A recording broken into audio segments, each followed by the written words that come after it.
I just see questions are starting to come in there. So yeah, encourage people to do so. James, I suppose the first one for you that's just after coming in there, define ad hoc transfers of groups from one facilitator to another. What are the force category include? I presume retirement of an advisor or resignation transfer of an advisor will be covered. I think the scenarios you just mentioned, James, that's pretty much what we're thinking of, or if there were to be a scenario, God forbid, if someone got sick or if something happened where we would have to transfer, and any of those would be dealt with on a case by case Okay, basis. so it's very much kind of case by case basis, and you guys will probably take it in that such. The one-to-one meeting, are the set goals to be uploaded to the KT system? I For can the answer that one-to-one one if you like. Yeah. Yeah, Antoinette, yeah, sorry. Antoinette Conroy is my name. I'm the assistant principal looking after the knowledge transfer program. Yeah, the one-to-one evaluation, goal setting, etc., will be uploaded to the online system. That's going to be developed and ready when the one-to-one meetings take place. and are those goals set with the farmer and the advisor, or is there defined ones? Okay, it's set by the farmer and the advisor. Perfect. Okay, do the one-to-one meetings need to be notified to the department on the KT system? I suppose you've probably covered that as well, that they all have to be uploaded and be uploaded afterwards, James or Antoinette, rather than before. Is that the case? Or does it have to be before? All meetings have to be logged on the system in advance of the meetings. In The advance. timelines are there on the terms and conditions for Perfect. Okay. for that. Does the farmer have to be linked to you for BIS for the duration of the scheme? If you're only allowed 100 participants, you will have to turn down people and could end up losing clients. So does the farmer have to be linked to you for BIS for the duration of the scheme? Yes, they do. Yes. Yeah. Okay. Thank you very much for that. Is there a set format of the goals? It's from Siobhan. I don't know, Antoinette or James, which one you want to stick that? For the goal setting, so when the groups decide on what their local need is going to be, that will lead into what goals the individual participants, along with the facilitators, will decide on. So it will be purely down to the individual participant in conjunction with the facilitator to decide on the goals that tie into the local need that's being decided by the group. Okay. Then there's a question from Noel. When details submitted to the department, do the farmers have to accept via their own ag food login? A lot of them don't have ag food logins. I suppose the question is, do the farmers have to be accepted to this, or is it just done through the advisory system? So for the farmers, this ties into the BIS link. When the OAuth1 form or the text link is selected, knowledge transfer program is one of the schemes that they are agreeing to allow the facilitator or the agent to represent them on. So that is their acceptance of the terms and conditions. Okay. I just see a comment there from James Fitzgerald as well. He's no Simon, Sarah, or Paddy. If you wouldn't mind just reaching out to James to see if you can assist him with his technical problems. From Siobhan Ward, then, is the facilitator or is it the group or the facilitator that decides the local need? We would expect the facilitator in conjunction with the group to decide on the local need. Yeah, and I suppose that's something that we'll hopefully qualify in the next part of this as well, that will kind of encourage facilitators to do it in conjunction with the farmers, and hopefully we'll identify a couple of methods that they can do that and help them along that process. 8 meetings is too much for dry stock farmers who are mainly part-time and working. Do farmers have to attend 8 meetings? Also, what time can a meeting start at? 8 meetings is the requisite. That's if anybody who doesn't want to do 8 meetings, then they will not get paid for attending the meetings that they miss, and it could have an impact on the penalty basis for the facilitator. So I would encourage you to recruit people who are interested in attending all the meetings. That's the goal of the program. So, sorry, what was the other part of the question? The other one, sorry, Antoinette, was what time can the meeting start Oh, at? 9 o'clock. 9 o'clock. The other thing, I suppose, Antoinette, to just add to what you said there, I suppose that's the reasoning that these meetings are based on the need. I suppose that you can go outside your sector and you can look at different topics that might interest your target group of farmers, whether that could be farm diversification or it could be health and well-being, or there's a list of kind of topics, and hopefully we'll identify those as we go on share today. So it doesn't solely have to be a group of dry stock farmers in your 10 to 20 farmers. It can be a range of different farmers from different sectors. And I think that's encouraged to explore innovation amongst this group of people and to share ideas. Would it be correct in that kind of Absolutely. You nailed it on the head there, James. Okay. We really want to encourage that sort of interaction and networking between various farming activities, and not just have it sector specific as it was in the last program. Okay, so the next one is, can you further expand why they have to be linked to you for BIS? I have over 200 people I submit BIS for. If they all want to join the scheme, I could end up losing 100 clients. Well, the BIS connection is core to the whole knowledge transfer program. If you're going to be working with your participants and doing a really good one-to-one goal setting evaluation, you need to be able to see their business. You need to be able to see where they're farming. You need to be able to see the land that they're working and what kind of enterprise they could possibly expand into. And you can't see that. The only link that we have that the agent can see all of that is through the BIS role. So that's why that's there.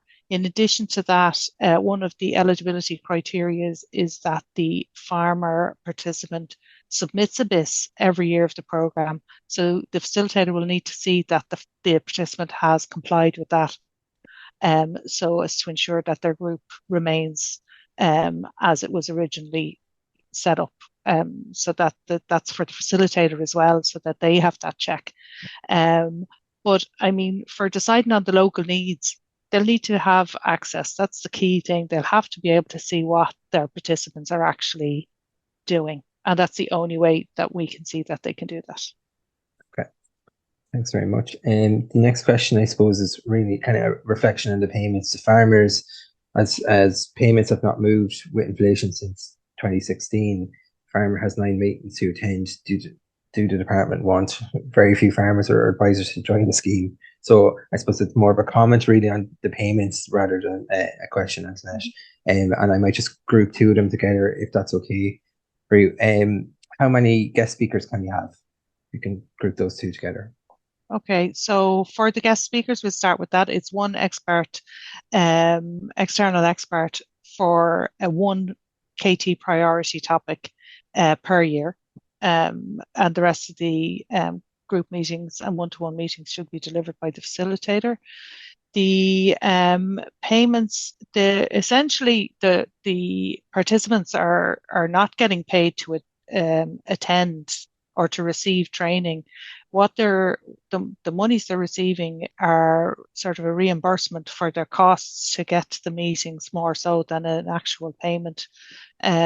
So based on the costs at the time that the budget was drawn up and the budget that we were given for this program, they were the costs that would be incurred. We anticipate that nobody would have to travel greater than a 20-kilometre range, hopefully. Okay, thanks. Siobhan, again here, in the setting up of groups, it appears that the local need has to be decided by the facilitator. I suppose that we'll probably come to that again later on in the webinar, Siobhan, but I suppose what the hope is that there will be a bit of discussion between the facilitator and their participant farmers to come to an agreement with them. Obviously, there is a timeline here as well, so hopefully the presentations today will help you I suppose, gather the opinions of the farmers, and there's also other sources of information out there that might help you identify this local need and make it more broad, I suppose, than just a sector-based discussion group. Next one, do you have an example of the paperwork required in the one-to-one meetings? It'll be online on the system. And basically, as I said, it'll be in year one, it'll be a goal setting. So it'll be up to the participant along with their facilitator to decide on the number of goals they're going to set for the program for themselves and what those goals are based on the individual's farming practices and where they want the program to bring them. Okay. I suppose it's common here as well. Some advisors that won't participate in the scheme, so can their clients have the opportunity to join with another advisor? I suppose that goes back to the BIS link, I suppose, that you spoke about earlier on. If you want to tackle that one as well, please. Yeah, so the rules around BIS links are not defined by the KT program. They are defined by the online services and so on. So basically, under an agency, a farmer can have up to 5 agents linked under a single agency to them with the BIS link. That's a rule that's been there for some time. And just confirmed to me there earlier today is that if an agent is a subcontractor to an agency or a number of agencies, and that agency is covering that agent's insurance, then they too can have the BIS link, but they have to have that insurance cover and be nominated by an agency to be a subcontractor. Okay, thanks for the clarification. I suppose that widens the scope, I suppose, of applicants under the one agency. I suppose, what is the cut-off point regarding farmers' attendance and regarding facilitator payments? I think the question is probably what's the minimum number of meetings the farmer can attend, because it's 10 is the number of farmers in the group. So I think the question is, what is the minimum number of meetings farmers can attend before payment is or before they're penalised?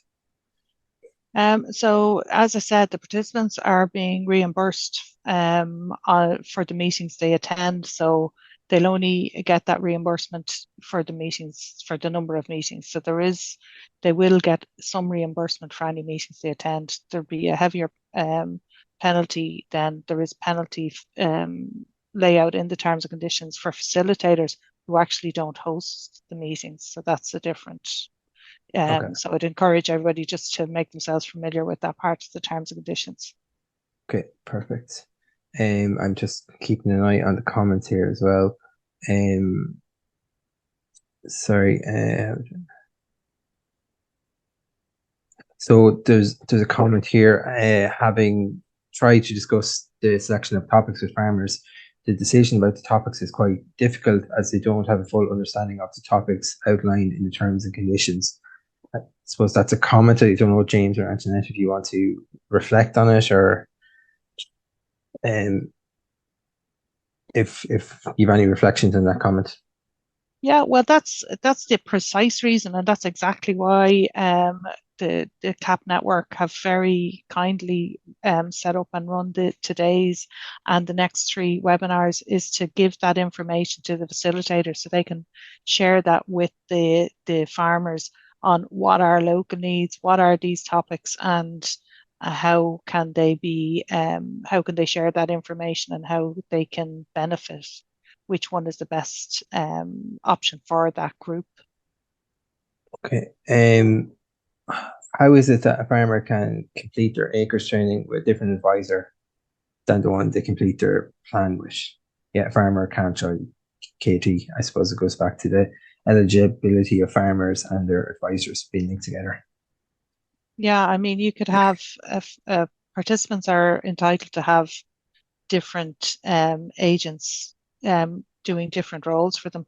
So we can't impact on that. If the farmer wants to have a different agent to do their acres training and wants to have a different agent to look at their BIS, that's their choice. So we can't influence that. And just a clarification, guys, as well.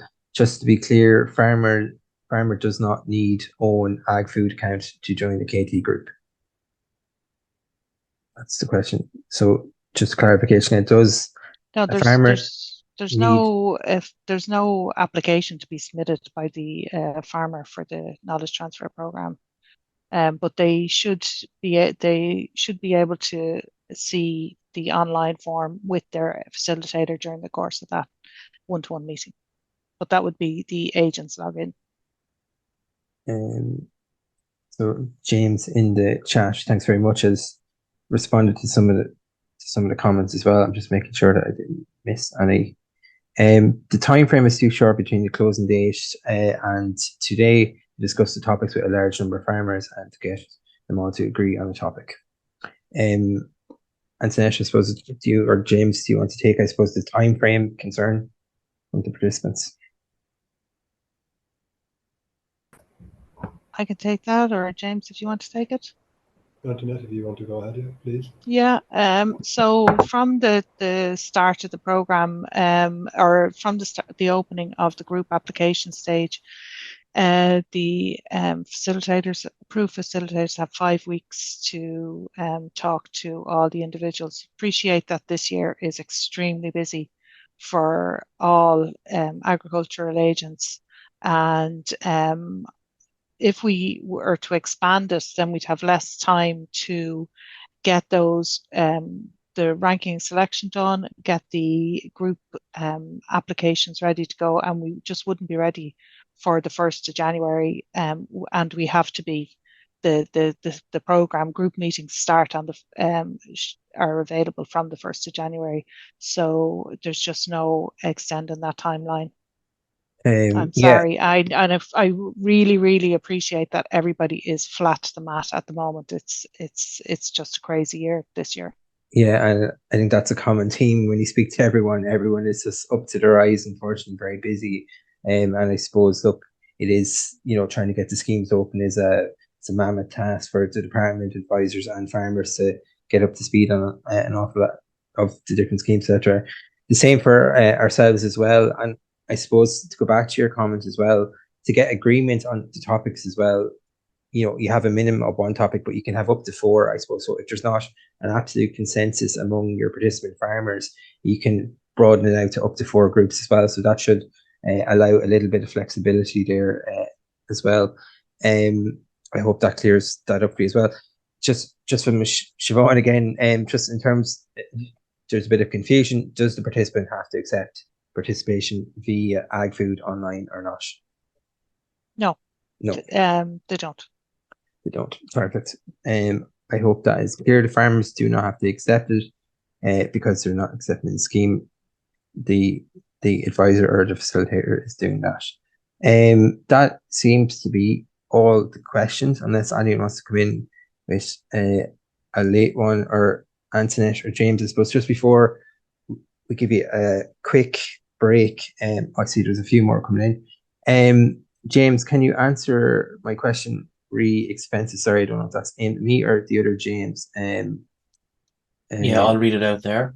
Should he not receive 83.33 per meeting with no penalty if a farmer is receiving the payment for his experience in attending the 8 meetings and the one-to-one meeting? Should he not receive 83.33 per meeting with no penalty? Hi, Peter. So the exact breakdown of the penalties is set out in Annex 4 in the terms and conditions, and it's €70 reduction in reimbursement for each of the meetings missed. That's down to the lower threshold. So that's if they attend 8 meetings, 5, 6, 7. However, if they attend 4 or less meetings, there's 100% reduction. So it's not just that we have a deduction for each meeting. There's a sort of intermediate, minor, serious breaches, and those various thresholds are set out in the terms and conditions. Thanks, James, for that. I suppose, look, there's two comments regarding the timeline again, Antoinette, but I suppose you've kind of already alluded to it. I suppose their comment here is that the CSEP information and alignment program is also due on the 31st of October. And they're asking, would you guys consider an extension of maybe 1 to 2 weeks just to relieve a little bit of pressure? I don't know if you want to go over it again. You've kind of already commented on it, that unfortunately for give you guys time to evaluate these applications and that it's probably not possible at this stage. I don't know if you want to add anything to that, or? Well, I mean, we'll take it away. We'll take it away with us, and we'll certainly look at it and see if we've any wiggle room at all. And if we do have anything we can change, obviously we try and accommodate everybody, and we'll contact anybody everybody if there are any changes. As it stands at the moment, there wouldn't be, but we'll certainly take it away with us. Okay, thanks very much. What detail has to be completed for each participant under the scheme? Will you comment again on the numbers of meetings? I suppose, James, maybe that's just a short summary again, if you want to summarize your presentation, maybe for people that come in late, and just to emphasize the point. And just while you're kind of getting your notes in your head, there is a comment and a screenshot of something. It says on terms and conditions, I think this screenshot must be, nominated participants shall log on to AgFood and confirm acceptance of their nomination as a group participant, and confirm that they will comply with the terms and conditions of the programme, meetings, etc. I suppose that's probably the key line. There's a bit longer stuff there. So, Anthony, I don't know if you want to reflect on that as well. There's just a screenshot of it in. Yeah, no, absolutely. That was the initial position when the terms and conditions were drafted. They are subject to change, as all terms and conditions are, as we're developing the online system and the review of the OUT1 forms and the links to the facilitators, that it was deemed that was no longer necessary. So those terms and conditions will be updated. Okay. Thanks very much. James, I might just pass over to you, maybe just before we go to a short break, just to give everyone a bit of time to stretch your legs. And then I'll take one final question after James talks, and then we'll leave it there for break. There is an opportunity to ask more questions later on, and I think the guys are sticking around so they can reply to them in the chat as well. And any questions, Antoinette, that you can't answer today, we can feed the information back to the attendees as well. So, James, I'll just go over to you, and then I'll take the last question from Henry before the break, if that's okay. Thanks very much, James, and thanks very much, Antoinette, for addressing those queries. I'm going to post the contact again in the meeting chat there. If there are any queries that people didn't get a chance to ask today, that we'll endeavour to get back to you as soon as possible on them. Well, just as a summary of what we went through in the slides, it's really just a high-level overview of the key dates and timelines and the structure of the programme for the next 3 years, and the detail is all set out in the terms and conditions, which we will update as required. Thanks very much for giving us the opportunity to give the presentation today and to address queries. Great, thanks very much, James. Just the final question before I give everyone a short break. Can farmers join a group with a facilitator that he or she is linked to the agency and not for BIS? The farmer might be linked to another agency. I think that's the one that you already took, Antoinette, but you said there can be ones that are linked to the same agency and they have the same BIS number, I think is what you said. BIS, no, the agent has to have the BIS link to the participant. Yeah. But up to 5 agents in a single agency can have a BIS link to the same participant. Okay. That's not a change from existing. I suppose, look, there's one question here, Alan and John, maybe the two of you can decide between me.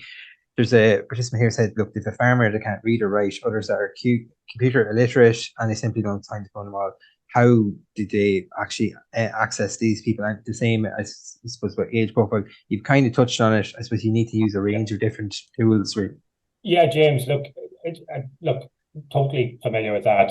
Not only farmers, rural residents, people all over the country can't read or write still and don't have access. So you ring them, you speak to them, they can speak. So you speak to them face to face, or you ring them on the phone. Most of them have a phone. Ring them, speak to them, and you fill out. You ask them the questions, and you fill out the survey and collate it. So that's done very regularly. So that's not an excuse for not engaging with them, of course, speak to them and ask them to participate. And that's something I suppose that we come across very much in terms of the hard to reach cohort of farmers and rural residents, as you kind of alluded to, Alan. I suppose, look, you need to use multiple tools, but I suppose there is other avenues. A lot of these people are maybe relying on sons or daughters or relatives in some way to help them as well. So I suppose if they don't know how to do it, they can always pass it over to a relative. And in some cases, a lot of cases, they will do that. And so look, there is that avenue there. I suppose to look at different options as well. Sorry, could I just... Yeah, go on, sorry. No, I just want to say as well that if you don't have time to ring around, perhaps there is one key farmer in the local area who might be able to do the runaround for you and visit his neighbours and ask those questions if time is against you. Yeah, absolutely, John. Yeah, really good point. And I suppose you alluded to in your presentation, like everyone in this room is talking to countless number of farmers every day and every week, and I suppose you're picking up a lot of observations about them. So I suppose it is about providing evidence to those observations that you are encountering every day.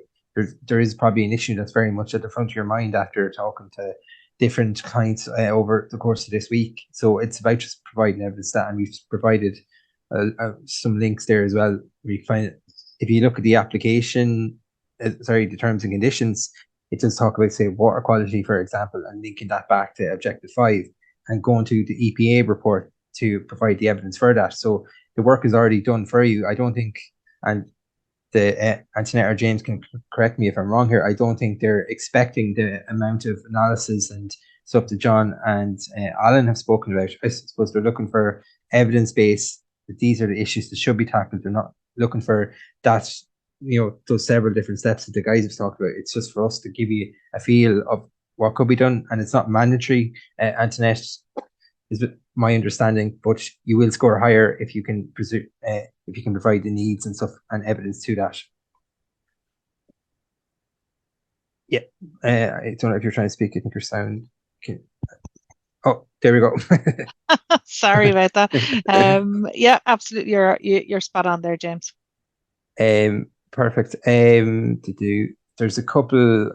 As I said, it's not mandatory. That's one of the questions. To carry out this monitoring and evaluation simply can't be complete in 5 weeks. Absolutely, that's not what we're saying here. Take different elements, different tools that you can use.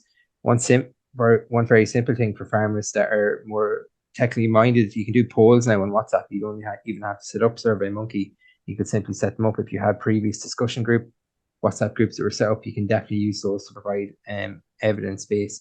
I'm just looking at the questions as I go through here, and I'm conscious. Just one very quick one there that keeps coming up. Yeah. The presentation that was given at the start by James, the one that John done there on the CAP network, the one that James done at the start as well.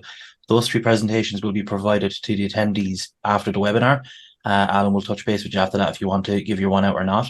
All the useful links and tips and all of that, those guides and all those bullet points, those are there to be a useful resource to you guys if at any point you struggle, or if you have any questions, or if you're not quite sure how to do it. At the end of the day, you're the topic experts. You're the experts on your locality. Time is of the essence, and I suppose trust your own gut and trust your own instincts. But where necessary, we're here as a resource, and these presentations are also a resource. I suppose that's it in summary. There's a lot of questions coming in about that, and hopefully that answers a lot of them. Thanks, Paddy. Just saying one final question. We'll go into the breakout groups. We will be coming back to this after the breakout sessions. Alan, maybe this is more towards you than John. Can you give us an example of what you're talking about, what we will be talking about at a meeting? This is very different to the old topics of production agriculture that we're used to. I suppose this is kind of what you were talking about in the objectives and linking in back to actually explain them to farmers. Yeah, no, look, James, realistically, it's facilitation. So, you have new topics there. I've mentioned some of them in the slides in terms of, climate change, environment, health and well-being, sustainability. Look, I'm sure a lot of you were down to Ploughing there a few weeks ago, and every stand you went to, they talked about these topics. If you went there 5 years ago, those words would rarely have been used. And I think, if you could provide some introduction at the start of your meeting, if you are having a meeting with farmers, and say, look, we have a rapidly changing rural environment, agri-environment, and we have a new CAP, we have new schemes, we have priorities at European level. Ireland has to, I suppose, strive to meet the various different targets. And as farmers, we need to provide you with the skills in order to do so. And as part of the knowledge transfer programme, there's an opportunity to cover some of these topics. But in practical terms, I think the key thing you need to say, and again, coming from a farm, and I've dry stock myself, what's the benefit for me? What are the challenges for me in the years ahead over the next few years, whether it's been a participant in a particular scheme and I need skills to comply with the requirements of it, or if it's something that's coming down the track as well. I think for advisors who are organising these meetings and facilitating them, you need to humanise and bring to the farm gate what these actually mean and explain the different objectives. I think that there probably needs to be, based on advisors' own knowledge, I hope I'm correct in saying this, there needs to be a little bit of filtering by the advisor in the first instance, because you will know yourself what there potentially will be an interest in, and maybe recommend or push forward some suggestions, rather than, because if you leave everything on the table, it's going to be very difficult within a short period of time to whittle that down. And ultimately, at the beginning of the meeting, you need to be very clear as to the purpose of this, the time you're going to be in the room, and that the reason you're here is to do the following, is to prioritise between 1 and 4 priority topics that are going to be included in the next iteration knowledge transfer, which you're going to be attending. So I think that maybe will focus minds. Perfect. Thanks, Alan. I'm just going to take one question, and Antoinette, this is probably directed at yourself and James as well. What work does the advisor have to complete under this program? Now, I'm presuming as we're talking about this section, they're talking about completing the application here and what's actually involved in it. So I don't know, we've spoken about the local need. If you might talk about the actual application itself, how much detail is needed, or what kind of you guys expect from the attendees today? Yeah, so for the group applications, the approved facilitators just need to go on to their SSO link and go into the group application. They'll have to put in which priority topics they're going to cover in their group meetings, and then select which local need or needs that they're going to discuss in the other 4 meetings. They'll have to put in who their expert advisor is, and that they don't have to put in a name there, just a general, if they know that they're going to be dealing with, say, a vet or a solicitor or an accountant or whatever expert they're going to bring in, they just put in that kind of level of detail. We don't need a huge amount of detail there. And then they'll just put in who the participants are in their groups. They can go in and out and keep the application in draft right up until the closing date, so they can change it and alter it as much as they like over the coming weeks, and then just submit at the end when they're happy with the final selection. Perfect. Thanks very much. I hope that answers some of the questions. I suppose look at the terms and conditions. There's a marking scheme on there, and there's some points weighted to certain questions as well. So just focus on that as well. There's the examples of marking schemes there as well, which is important to follow. Again, this is probably for Daphne here. If a facilitator was sick and the meeting was already scheduled to take place, can another facilitator from the same agency cover that particular meeting? So Antoinette or James, if you want to cover that, please. In general, the answer to that would be no. There is a facility in the terms and conditions that a meeting can be cancelled up to 2 hours prior to the meeting where the facilitator just can't make it. So no, because we wouldn't be able to, if you were switching facilitators, it would be more on a more permanent basis. But obviously we allow for force majeure and so on if a facilitator can't make a meeting and it has to be cancelled. Okay. The next one as well. If we can only have one guest speaker, how are we supposed to link with the cooperation teams, for example? So I suppose that goes back to the expert speaker, and if there's a possibility to have more than one expert speaker. Well, the expert speaker, what we're looking for is more a general profession or that kind of thing rather than the name of a particular person. So when you decide on your local needs and things like that, you'll know generally what kind of direction you're going in and where you need an expert speaker from, or what kind of area that they need to cover. So that's where we're not pinning people down to giving us names and so on at this stage. Okay, thanks very much. Can we just pick a local need, or do we need to upload some form of research that we have completed? I suppose that goes back to the evidence. Antoinette, if you want to take that one as well. Yeah, no, on the group application, we would look for a little bit of information on how you're going to deliver the local need, but literally a couple of lines. Nothing needs to be uploaded. It's just to show that you know which direction you're going in, rather than getting into too much detail. So you're not just picking a random subject that you haven't thought about. So that free text box is just for a little bit of background, nothing too detailed. Okay, perfect. So there's a question here. Can we have a topic, local need, that address the media bashing that agriculture has, and has left farmers feel very disoriented? I suppose that is something that comes across a lot. And I suppose it's something that us and we in the CAP network are trying to address, I suppose, through promoting the good work that farmers are doing. And I think it is a frustration for farmers, advisors, everyone that works in the agriculture industry as well. It is a very negative thing, but I think, highlighting the work the farmers are doing is probably the best way that we can counteract that. But I do take your point. I don't think it's addressing the local needs, but it's definitely a point that's very much out there at the moment. Just a very practical question here then is terms of, look, a lot of farmers, I suppose, are part-time farmers. Evening meetings are more suited to part-time farmers. Can meetings be held in the evening? I suppose Saturday meetings was the other thing that was brought up. Yeah. And if they're allowed.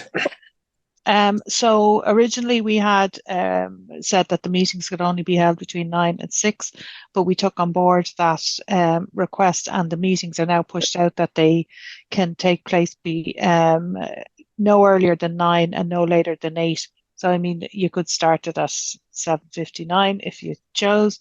That's up to you, and that would be an evening meeting. Saturdays and bank holidays are still a no for those, because we do have to tie in. These meetings will be subject to inspection, so the inspectorate would be not available on Saturdays or public holidays to go out and have a look at some of these meetings. Okay, perfect. Just a very technical question here. If a new employee enters an agency, can he become a facilitator if he's taken over from an employee leaving the agency? And what have they to do? Sorry, I'm just trying to. What would he have to do if he has not applied for the expression of interest form? Sorry, up to now, if he hasn't previously applied, if they're coming new into an agency, can they take over from another employee leaving the agency? At the moment, the answer to that again is no. The expression of interest is closed. This is a 3-year program, so it's not a multi-annual like a lot of the schemes where you can have different people every year. So for consistency and continuity, we envisage that it'd be the same facilitators running the program for the duration, and of course that's to build up a good group dynamic as well, that there's no chopping and changing of facilitators in the groups. Okay, perfect. So that is all the kind of questions and comments I see. I hope I haven't missed any. Possibly one, James, just for Antoinette, it was an earlier one. When will we know if our group has qualified for the scheme? Apologies. Sorry. Yeah.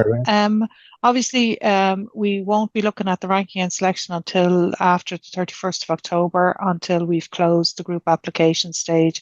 And at that stage, we'll do the ranking and selection and process that as quickly as possible, and hope to have the results of that within a matter of a few weeks, hopefully by the end of November at the latest. We will be working on it as a matter of priority. And just one last thing, the how-to guide on how to submit your group applications is now live on our website.